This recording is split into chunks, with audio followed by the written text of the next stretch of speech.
You know, for so many of us, the most valuable thing we own is our house.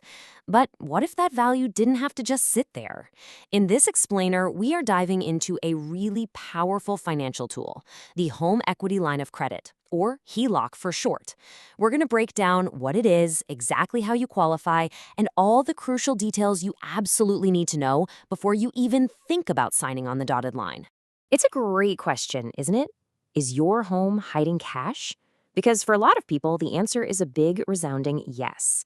The wealth you've been building up in your property, well, it doesn't just have to be a number on a piece of paper. It's a real resource you can potentially use. But first, we've got to understand what that resource actually is.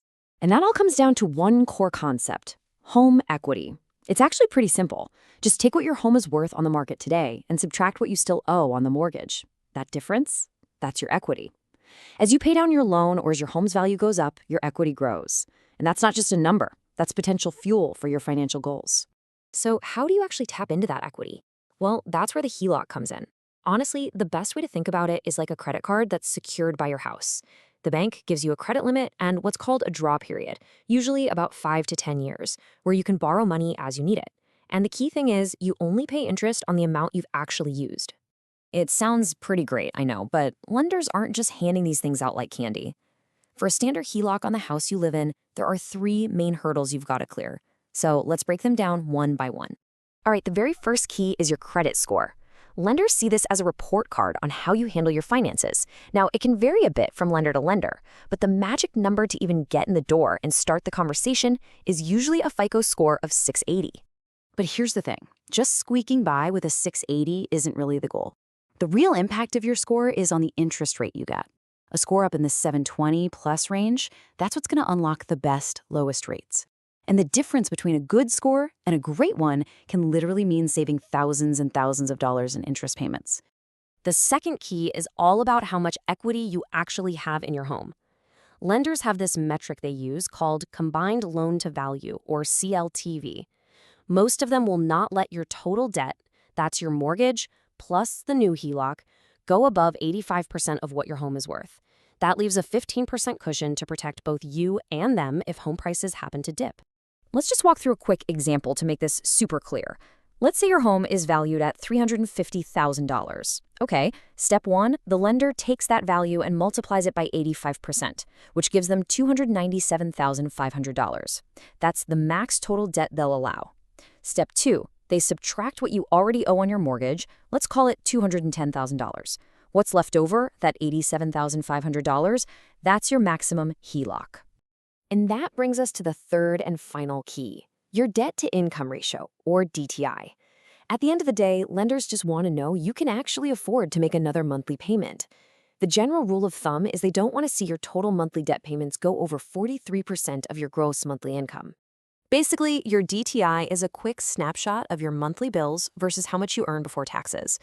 To figure it out, lenders will add up all your existing debts, your mortgage, your car loans, student loans, credit cards, and then they'll add the potential new HELOC payment on top of that. If that total stays under the 43% mark, you look like a much stronger, safer bet. Okay, so everything we've talked about so far is for a HELOC on your primary home. But if you're thinking about getting one on a rental property or an investment property, well, get ready because you're about to run a whole different gauntlet. The rules change and they get a lot tougher. And the logic behind it is pretty straightforward, right? It all comes down to risk. Lenders see investment properties as just plain riskier. Think about it. If your tenant stops paying rent or moves out, that rental income vanishes overnight. But your HELOC payment, that's still due every month. And because of that higher risk, lenders tighten up their requirements big time.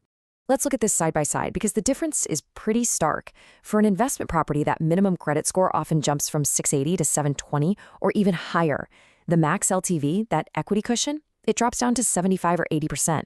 And here's the biggest one. You'll almost always need to show you have cash reserves, enough cash sitting in the bank to cover anywhere from 6 to 18 months of payments, just in case. Okay, so whether this is for your own home or for a rental, every single HELOC comes with some fine print. There are some universal things you've got to be aware of. Let's cover the 3 big ones: interest rates, financial risk, and, of course, taxes.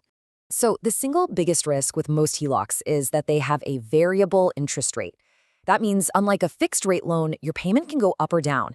And this quote really puts it into perspective. When the Fed raised rates like crazy, some borrowers saw their monthly payments literally more than double. An affordable loan suddenly became a huge financial weight. When you hear about a risk like that, a very logical question pops into your head. Okay, if I'm taking on that kind of risk, can I at least get a tax break on the interest I'm paying? And the answer to that is a classic, it depends. It depends entirely on what you use the money for. So the IRS has some very specific rules here. You can only deduct the interest on a HELOC if you use the money to buy, build, or substantially improve the home that's securing the loan. So if you're using it to put on a new roof or finish the basement, yep, that interest is probably deductible. But if you use it to pay off credit cards, cover college tuition, or buy a boat, nope, that interest is not deductible. A HELOC is a fantastic flexible tool, but it's important to remember it's not the only tool in the toolbox. So let's take a quick look at how it stacks up against the other main ways you can tap into your home's equity. All right, here's the quick breakdown. A HELOC, like we've said, is that revolving line of credit with a variable rate. It's perfect for ongoing projects where you don't know the final cost, like a renovation. A home equity loan is different. It gives you one big lump sum of cash up front with a fixed rate, which is great for a big one-time expense. And then there's the cash-out refinance, where you get a whole new, bigger mortgage. That can be a smart move if you can also lock in a lower interest rate on your entire loan. At the end of the day, the equity in your home is one of the most powerful financial resources you'll probably ever have. Now, whether a HELOC is the right way for you to unlock it, that all comes down to your credit, your budget, and what you're trying to achieve. But now you know the rules of the game. So the next move, well, that's yours.